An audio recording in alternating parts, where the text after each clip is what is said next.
La historia de hoy, wow, es una de esas que de verdad te llega. Trata sobre cómo apenas 8 segundos, olvidados en una vieja cinta, le devolvieron una parte esencial de su identidad a una mujer extraordinaria. Es una historia sobre memoria, sobre pérdida y, la verdad, sobre un pequeño milagro de la tecnología. A ver, vamos a meternos de lleno en esto.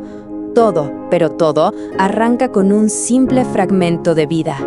Un instante que parecía perdido para siempre, pero que, sin que nadie lo supiera, guardaba la clave de todo. Bien, viajemos un poco en el tiempo, a los años 90. Imagínense la escena, una grabación casera, de esas de antes. Una mamá joven, Sara Ezequiel, jugando con su hijita. Y en un momento, por solo 8 segundos, se le escucha reír y hablar. Un momento cualquiera, pura normalidad. Su voz, natural, llena de vida. Pero la vida, a veces, da un giro totalmente inesperado. En el año 2000, mientras esperaba a su segundo hijo, a Sara le dieron un diagnóstico terrible, enfermedad de la motoneurona, y de repente su mundo se vino abajo. En cuestión de meses, no solo perdió la movilidad, sino también, y esto es lo más cruel de todo, su voz. Simplemente se apagó. Al principio, claro, hubo esperanza. Ella misma lo contó después. Pensaba, voy a estar bien. Se aferró a esa idea. Pero la enfermedad avanzó sin piedad y reemplazó su voz por un silencio total. Y el impacto en su familia fue devastador. Su matrimonio, por ejemplo, no lo soportó. Su hija, Aviva, recuerda esos momentos que te rompen el corazón. Cómo ver que su mamá ya no podía hacer algo tan simple como cortarle unas fresas. Y su hijo, Eric, él nunca llegó a conocer a la mamá que podía hablarle, que podía abrazarlo con toda su fuerza. Así pasaron los años, y Sara tuvo que reinventarse. Aprender a vivir en un mundo sin su propia voz, dependiendo completamente de la tecnología para comunicarse con los demás. El cambio en su forma de comunicarse fue brutal. De tener una voz cálida, espontánea, pasó a depender de un sintetizador que seguía el movimiento de sus ojos. Sí, técnicamente era una voz, pero era metálica, impersonal, una voz genérica, la misma que usan miles de personas en el mundo. Pero aquí es donde se ve la increíble fuerza de Sara. Rendirse, para nada. Al contrario, tomó esa herramienta y la hizo suya. Usando solo el movimiento de sus ojos, volvió a pintar, se hizo voluntaria y se dedicó a ayudar a otras personas en su misma situación. Su espíritu era sencillamente más fuerte que el silencio. Claro, le permitía comunicarse, pero el costo era altísimo. Perder una parte fundamental de su identidad. Y la pregunta es inevitable, ¿no? ¿Cómo se debe sentir, vivir, hablar, existir a través de la voz de una máquina? Y de repente, muchísimos años después, aparece una nueva posibilidad.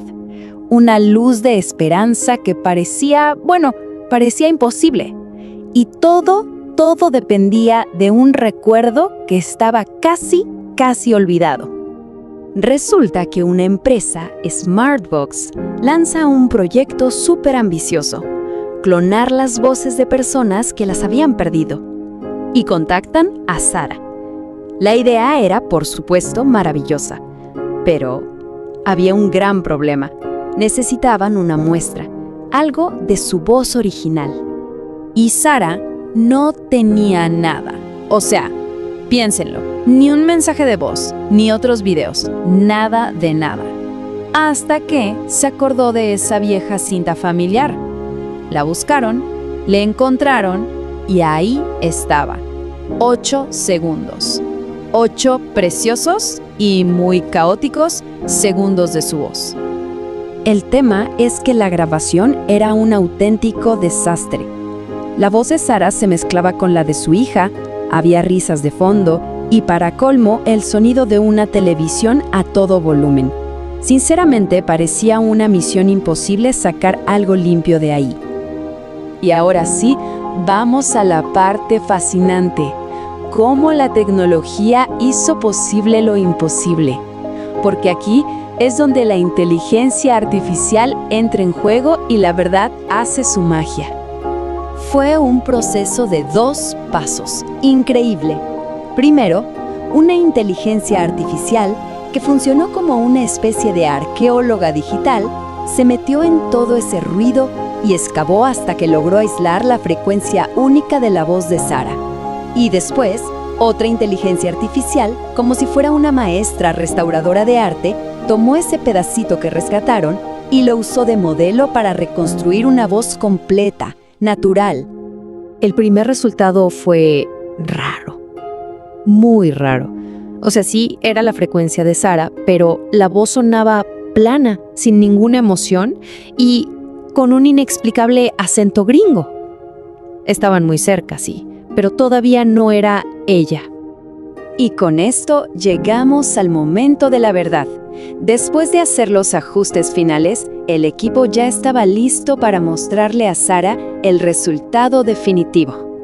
Estaban en una videollamada y Sara, usando el sintetizador que seguía sus ojos, escribió una petición muy simple. Y esa voz robótica, la que la acompañó por tantos años, dijo: «Por favor, ponlo». Y en ese instante, por primera vez en más de 20 años, Sara volvió a escuchar su propia voz. Uno de los técnicos que estaba ahí cuenta que la vio contener las lágrimas, con una sonrisa temblorosa y un brillo en los ojos que no la había visto en mucho, mucho tiempo. Pero la prueba de fuego, la validación final, vino de una amiga que la conocía desde antes de la enfermedad.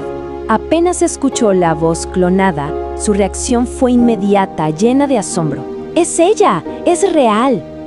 Para sus hijos, la experiencia fue muy profunda, pero distinta para cada uno. Para su hija Aviva, que sí recordaba la voz original de su mamá, fue algo abrumador, pero increíble.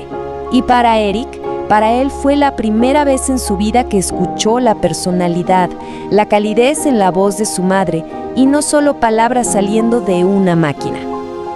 Pero al final, la opinión que de verdad importaba era la de Sara. Y aunque ella sabía que era una reconstrucción, un eco de su pasado, sus propias palabras lo dijeron todo. Estoy muy contenta de estar de vuelta. Es mucho mejor que ser un robot.